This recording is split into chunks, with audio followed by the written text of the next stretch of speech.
Bienvenue sur Can Inside 2025. Aujourd'hui, nous allons parler d'un match qui va diviser l'Afrique. D'un côté, ceux qui n'ont vu que le score, Cameroun 1, Gabon 0. Un score étriqué, minimaliste, presque décevant pour une entrée en lice des Lions indomptables à Agadir. De l'autre, ceux qui ont vraiment regardé le match et qui ont probablement ressenti un frisson dans le dos. Car ce que le Cameroun a produit le 24 décembre n'était pas un match de football ordinaire. C'était une démonstration de force froide, une leçon de contrôle qui frôle l'insolence. Ce chiffre 1-0 est un mensonge, il est trompeur. Il laisse croire que le match était serré, que le Gabon a eu sa chance, que la pièce aurait pu tomber de l'autre côté. C'est faux. Ce match ne s'est jamais joué au tableau d'affichage. Il s'est joué dans la tête, dans le contrôle de l'espace et dans l'étouffement progressif. Dès les premières minutes, l'ambiance n'était pas celle d'une arène en feu, mais celle d'un bloc opératoire. Tension basse, silence clinique. Le Cameroun n'est pas entré sur le terrain pour courir, il est entré pour fixer. L'ouverture du score arrive très tôt, peut-être trop tôt pour que le Gabon comprenne ce qui lui arrive. L'action semble banale, une récupération haute, une circulation rapide, une projection. Mais regardez bien le ralenti. Ce n'est pas le but qui est important, c'est la préparation. Le Cameroun a attiré tout le bloc gabonais sur un côté, compressé l'espace comme un ressort avant de renverser le jeu dans un silence de mort. Le défenseur gabonais n'est pas en retard parce qu'il est lent, il est en retard parce qu'il a été manipulé. Il a couru là où le Cameroun voulait qu'il court. À partir de ce moment-là, le match a basculé dans une dimension que le Cameroun maîtrise mieux que personne en Afrique, la zone grise. C'est cette zone où l'adversaire croit jouer, croit exister, mais ne fait que s'agiter dans le vide.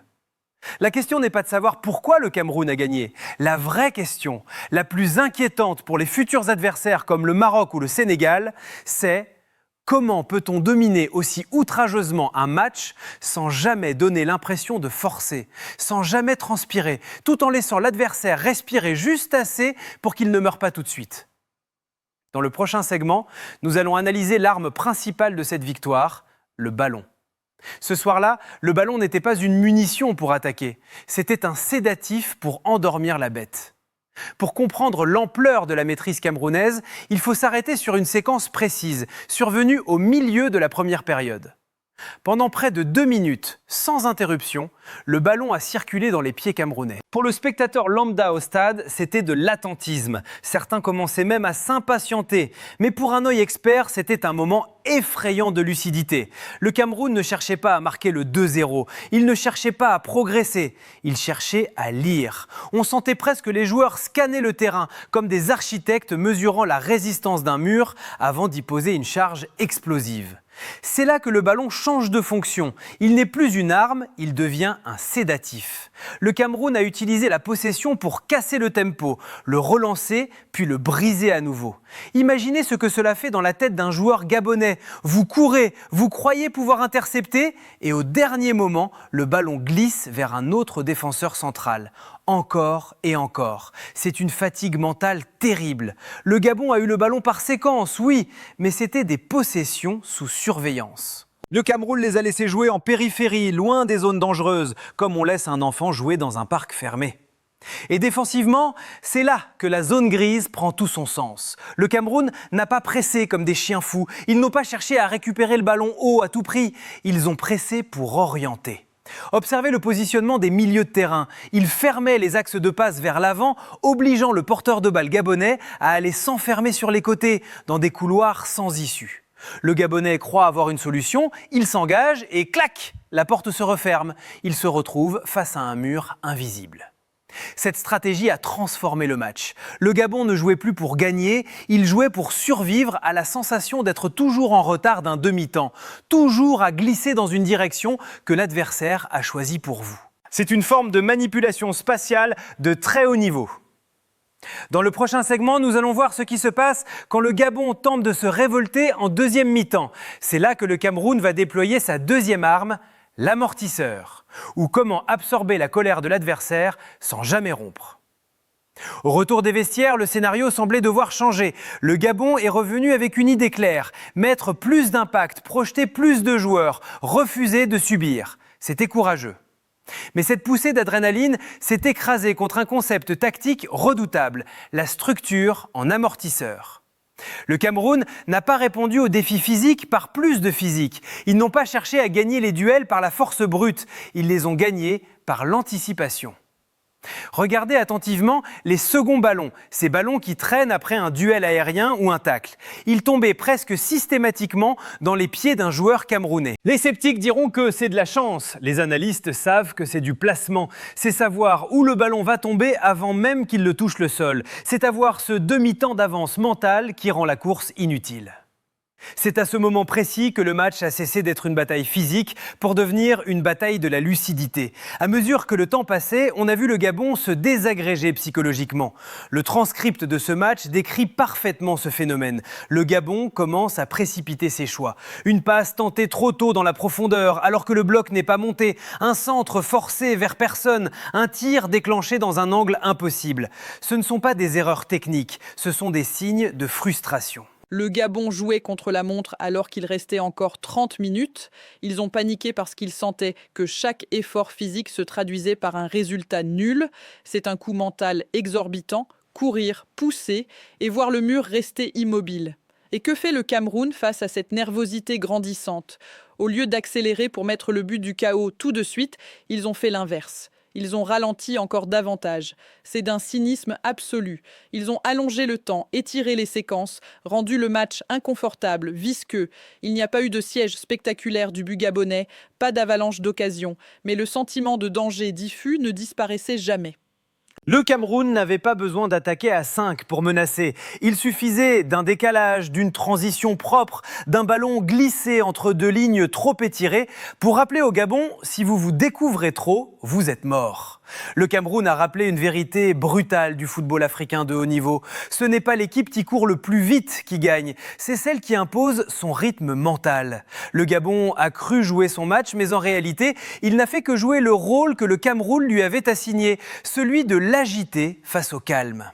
Dans le prochain segment, nous allons aborder la phase finale, la plus cruelle. Le score est toujours de 1-0. Le Gabon croit encore qu'il peut égaliser. Mais c'est justement cet espoir qui va les tuer à petit feu. Bienvenue dans le piège de l'espoir. Le Gabon a été victime d'une illusion dangereuse, celle de croire que le match était toujours à sa portée parce que le tableau d'affichage indiquait seulement 1-0. C'est le paradoxe cruel du football. Si le Cameroun avait mené 3-0 à la 70e minute, le Gabon aurait joué libéré. Ils auraient jeté toute leur force dans la bataille, sans calcul, car ils n'auraient plus rien eu à perdre. Mais à 1-0, l'espoir devient un boulet. Il paralyse la prise de risque radicale. C'est là que le piège s'est refermé. Les Panthères se sont retrouvés coincés dans une zone intermédiaire. Le dilemme tactique était terrible pour le coach et les joueurs gabonais. Faut-il envoyer tout le monde à l'attaque, déséquilibrer le bloc et s'exposer au contre-assassin qui tue le match ? Ou faut-il continuer à construire patiemment au risque de voir le temps s'écouler sans jamais frapper ? Chaque décision semblait être la mauvaise. Et quand une équipe commence à douter de ses propres choix en plein match, elle est déjà morte. Face à cette hésitation, le Cameroun a appliqué ce que le transcript appelle magnifiquement la suffocation douce. Ce n'est pas un étranglement violent, c'est plus subtil, plus vicieux.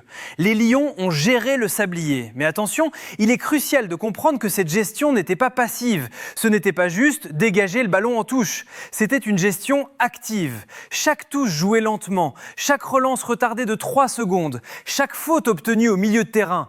Tout cela participait à une stratégie globale. Rendre la respiration du match irrégulière. On n'étouffe pas l'adversaire d'un coup, on l'empêche de trouver son rythme cardiaque. Le Gabon voulait emballer la fin de match, le Cameroun l'a haché. Le Gabon voulait du chaos, le Cameroun a imposé de l'ordre. C'est la forme la plus cruelle de domination. Laisser l'adversaire croire qu'il a une chance, alors que toutes les issues sont verrouillées depuis 1 heure. Le coup de sifflet final n'a été qu'une formalité administrative. Le Gabon n'a pas perdu à la 90e minute, il a perdu petit à petit, seconde après seconde, usé par ce faux espoir et par son incapacité à résoudre l'équation posée par les Lions. Dans le dernier segment, nous allons conclure sur la portée de ce résultat. Pourquoi ce match silencieux, sans éclat, est-il peut-être le signal le plus dangereux envoyé au reste de l'Afrique ? Le Cameroun ne célèbre pas, il valide et c'est effrayant. En conclusion, que restera-t-il de ce Cameroun-Gabon ? Ce match ne fera pas le tour des réseaux sociaux. Il n'y a pas eu de retournée acrobatique, pas de frappe de 30 mètres en lucarne. Pour le spectateur lambda, c'était juste un 1-0. Mais pour les concurrents du Cameroun dans cette CAN 2025, pour le Maroc, pour le Sénégal, ce résultat est un avertissement silencieux. Le plus fascinant dans cette victoire, c'est ce qu'elle ne montre pas. Le Cameroun a gagné sans s'énerver, sans s'exposer et surtout sans puiser dans ses réserves. Gagner un match de poule en mode économie d'énergie tout en contrôlant totalement le sujet, c'est le luxe ultime dans un tournoi aussi épuisant que la CAN. Les Lions ont gardé une marge cachée, une marge physique, une marge tactique, une marge émotionnelle. On a senti une équipe qui en avait encore sous la pédale, mais qui n'a pas jugé nécessaire d'accélérer. C'est une forme d'arrogance maîtrisée. Dans le vestiaire camerounais, cette victoire n'est pas vécue comme un soulagement, mais comme une validation. La validation qu'on peut gagner sans dépendre de l'exploit individuel ou de l'émotion. C'est la différence fondamentale entre une équipe de coupe, qui vit sur l'adrénaline, et une équipe de championnat, qui vit sur la structure. Le Cameroun a joué comme un patron, froid, calculateur, impitoyable. L'image qui résume ce match, et que je veux que vous gardiez en tête, c'est celle du labyrinthe. La CAN est un labyrinthe. La plupart des équipes, comme le Gabon aujourd'hui, courent dans tous les sens pour trouver la sortie, frappent contre les murs, s'épuisent. Le Cameroun, lui, ne court pas, il marche. Il compte ses pas, il mesure les angles. Et dans un labyrinthe, celui qui mesure trouve souvent la sortie pendant que les autres sont encore perdus. Alors méfiez-vous de ce silence. Le Cameroun a prouvé aujourd'hui que le vrai pouvoir dans le football moderne ne réside pas toujours dans l'explosion ou le bruit, mais dans la capacité à contrôler le silence. Et une équipe capable d'éteindre la lumière chez l'adversaire pour gagner dans le noir, c'est peut-être le profil du futur vainqueur. Dites-moi en commentaire votre lecture de ce match. Le style, avez-vous trouvé le Cameroun ennuyeux ou génial de maîtrise ? La menace, pensez-vous que cette stratégie de gestion suffira face à une attaque de feu comme celle du Nigeria ? Le pronostic, le Cameroun ira-t-il au bout en jouant comme ça ? Merci d'avoir suivi cette analyse approfondie sur CAN Inside 2025. On ne s'arrête jamais de décrypter le jeu. Abonnez-vous pour voir ce que les autres ne voient pas. À très vite.